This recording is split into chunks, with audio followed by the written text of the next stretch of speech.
last few days. There's a part of me that feels like it's kind of over, even if it's not. I feel really good because the home looks great. The guys were here yesterday and they sprayed some stuff on the walls, all the texture, and it looks amazing. But there's just something, I just don't feel motivated. I haven't been recording, and that's because I haven't been coming in on my days off for the last 2 to 3 weeks. So there's a little bit of a funk going on, and I really need to get back into it.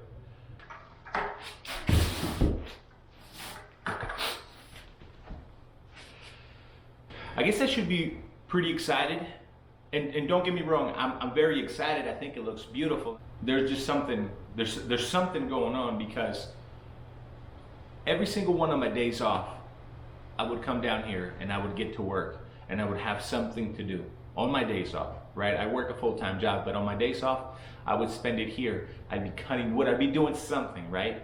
In these last few weeks, I haven't been able to do very much, except in the exterior, but I didn't catch anything, right? And the truth is, we're running very, very low on the budget.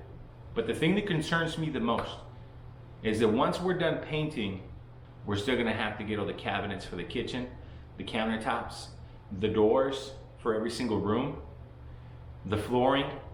I still gotta finish both of the bathrooms. So it's a huge, huge project, and I was not anticipating it to be this expensive. It's expensive, very expensive.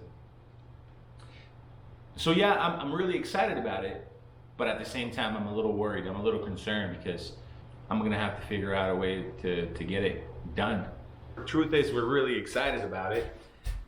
Look at this. This is beautiful. I wish I had the experience and the time to actually put up the sheetrock so that I can make some more videos about it, but I figured it'd be easier for these guys to just get it done themselves.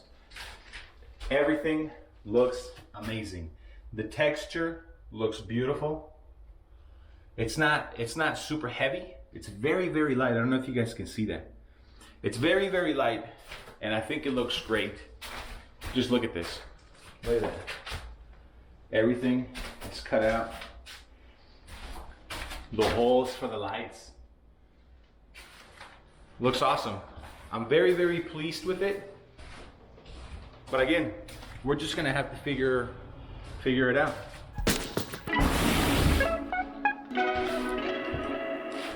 So today, I'm gonna show you guys what we've done so far. I'm gonna tell you all the things that I regret doing and all the things that I'm looking forward to. And then we're gonna get out of here. We're gonna go clear our minds, and hopefully we can come back this weekend and get back to it.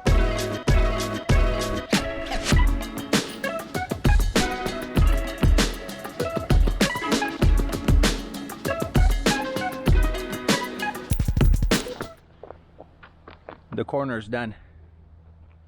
I ended up replacing the last 2 pieces. 1, 2. I marked them. And you guys notice how we have the little corner as well, right next to the downspout for the, what's it called? The gutter. It's on there as well. And I think it looks pretty nice.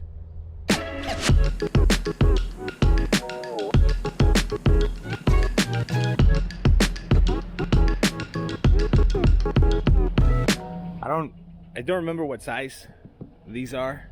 It looks like a 2x4 that's been cut, right? I think this is 1 inch 1x4s. So what I did is I put a little nail, I glued them together, right? So that way it can be nice and straight. I ended up replacing that. I think it looks pretty good, right? The only other thing that I have to do is put a little bit of silicone up there to make sure there's no leaks. I've already sealed everything on the sides because it's been raining. The soffit looks pretty bad. I'm gonna have to fix that. And then the corners, of course, those are pretty gross. So what do I regret doing? I can tell you this much. I regret not taking off that piece. That's bugging me, and I'm gonna have to do it eventually. Hopefully in the near future. But what is it that I regret? Not having the right tools right off the bat. Not going with a better quality tool set. The Ryobi, It's cool. How do I put this without upsetting anybody? They're okay if you're not gonna use them all the time, right? The only reason I ended up buying Ryobi is because I had a drill that I bought many years ago, and I still got it. I ended up just replacing the battery, and it still works fine. But I never really used it, you know. I killed 3 tools during this project, and it was all just me by myself. It's not like I was using them all the time. So I'm gonna have to use this saw from now on, because the circular saw, I got it sitting out here. And I think I broke it, guys. There was smoke coming out of it, and when I put the battery, I try to click it on and it's not working. So I think I killed it, which that sucks.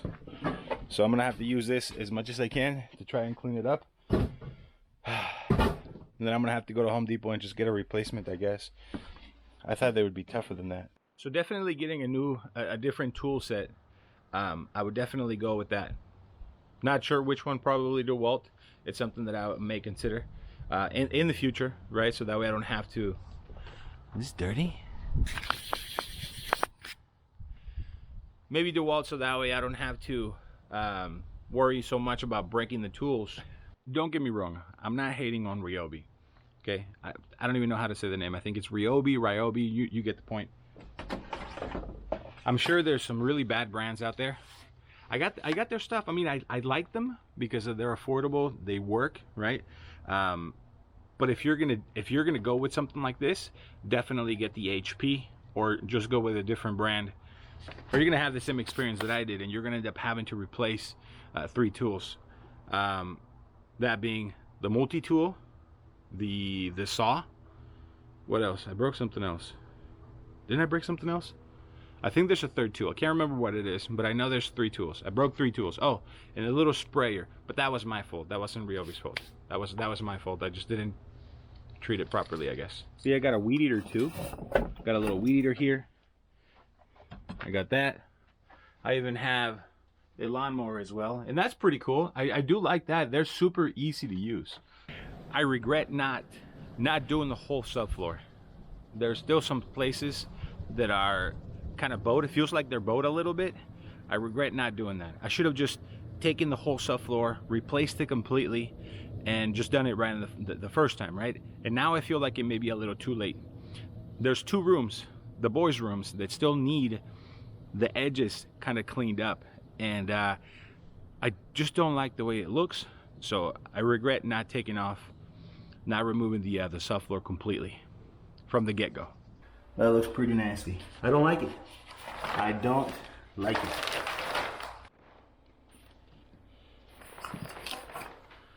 I don't like that. That's new.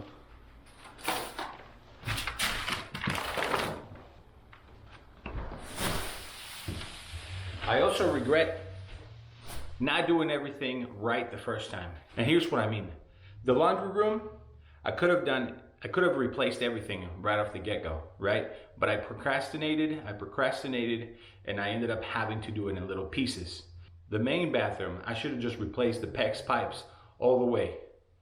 I procrastinated once again. I thought I could just kind of patch it together, and that did not work. I had to redo that, right? All right, so I've talked about this in a previous video. The plumbing in the common bathroom, all I did is basically just a little patch job, and I was thinking about replacing it. Okay, I'm not happy with it, and if I'm gonna be doing everything that's brand new, I can't have just a little patch job, right? So what I'm going to do today, okay, is I'm going to remove all of that, replace it with the PEX pipe, so that way everything is 100% brand new. It still has the original pipe, right? So I'm going to remove all of that, so that way I can get rid of this as well. I don't know what I was thinking when I replaced it. I wasn't really thinking too far ahead, right?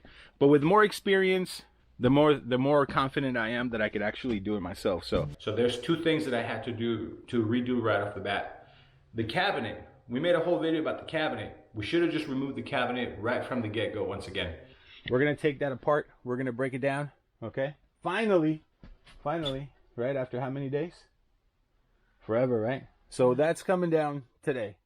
Right, so not doing everything right the first time is extremely important because it's cost me time, money, and yeah, that's pretty much it, time and money, because I spend money to fix it and then I have to go back and redo it once again, right? Same thing, not necessarily with the door, right? Because we didn't have this door, but the siding, the window. I really dislike the fact that I'm gonna have to take this window down to replace all of this, but after looking at it for a few months, it's a little warped, and you can tell that it does this, right? So I'm just gonna replace it because I know myself. I'm gonna kick myself in the butt later on, and I'm gonna tell myself, why didn't I just replace it when I have the chance, right?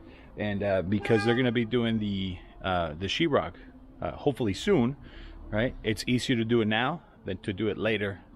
Basically tear apart part of the insulation, not the insulation, but the sheetrock around the window. So I might as well just do it now. Here's one more thing that I have to do. You can't really see it. You're not going to be able to see very well, but there's a couple of lines here. That little red line, right? That red line. There's another red line here, okay? That means that there's going to be a cabinet that's 12 inches wide and this pipe's in the way, right?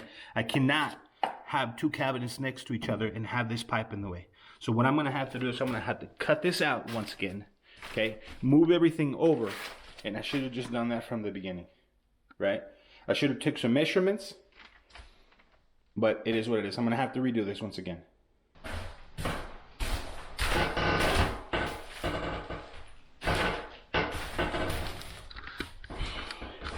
Another thing that I regret doing is not figuring out why this room squeaks. This thing has been squeaking for the longest time. I removed part of it and it still squeaks. I don't know how to fix it. I'm pretty sure there's something going on down below, and I'm probably gonna have to add some shims or something to try to get that to stop. But I feel like I made it worse. I ended up placing this this side of the subfloor, and it looks pretty nice. Got rid of the squeak over here on this side, but as I walk over here, I can still hear it. So I don't know. Well, I hope this video has been helpful for you. If you're into DIY, don't forget to subscribe to the channel. Try to avoid all the issues that I've come across. Do everything right from the get-go and get the right tools. If you're not sure what you're doing, make sure you always get in contact with somebody who does know what they're doing, or just go to YouTube and check out all the other videos that many people have done. There is one channel that I've always looked up to, Different. I've got a lot of ideas from them. They're awesome. Doug and Ashley, I believe it's their names. So check out Different. If you're looking at doing some DIY projects, check them out, especially if it's on your mobile home, right? Subscribe to the channel, and hopefully you can learn something and avoid some of the mistakes that they've made and some of the mistakes that I've made. So, all right guys, I'm gonna get out of here. I'm gonna go help my mom get a new car, and I'll see you on the next video. See ya. Thanks for watching. If you like this video, don't forget to like, comment, and subscribe to the channel, and follow along our DIY home renovation journey. See you on the next one.